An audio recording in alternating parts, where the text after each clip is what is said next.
నీ దగ్గర ఏముందని చేయాలి? మనసు బంగారం, నా బాడీ బంగారం, నేనే బంగారం. నాకు గన్నెత్తారా? చెప్పేది హ్యాపీ నిజంగా దయచేసి నువ్వైనా సరే సీరియట్కి జైలు బయటకు వచ్చి రొమాంటిక్ ఫిలింలు చేయి. నీ వల్ల 10 మందిని ఆనందింపజేయి. మరి అక్కడికి వెళ్ళొచ్చు కదా, ఎక్కడైతే లొంగిపోయిందో అక్కడ బయట కూర్చొని నువ్వు చెయ్యాలి ఇలాంటి ఫిలింలన్నీ ధర్నా చేయొచ్చు కదా. అది ఇంతకు ముందు రోజుల్లో, కానీ ఇప్పుడు సోషల్ మీడియా టెక్నాలజీ వాడు టెక్నాలజీ వాడు హీరోయిన్ గా చేస్తా అంటే చేస్తావా? చేస్తా శ్రీరెడ్డి నేను పక్కనే సాంగ్ ఏది? మసక చీకటిలో మల్లె తోట వెనకాల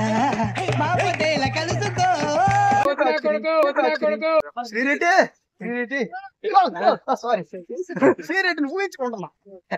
నాకేందో ఈ మధ్య ఏ అమ్మాయిని చూసినా శ్రీరెడ్డిలా కనపడుతున్నా. నువ్వు కూడా శ్రీరెడ్డి కదా? మనిషి పశువా? నువ్వు తిరిగి ప్రేమించాలి కూలేదు. నువ్వైనా ఉండవనుకో, నిన్నే ప్రేమించాను కానీ నువ్వు తిరిగి ప్రేమించాలా అన్న టార్చర్ పెట్టను. నువ్వు చాలా కంట్రీలో ఉన్నావు బేట. అన్నయ్య అదే నేను పొట్టోడికి దోలు తీరిపోయింది.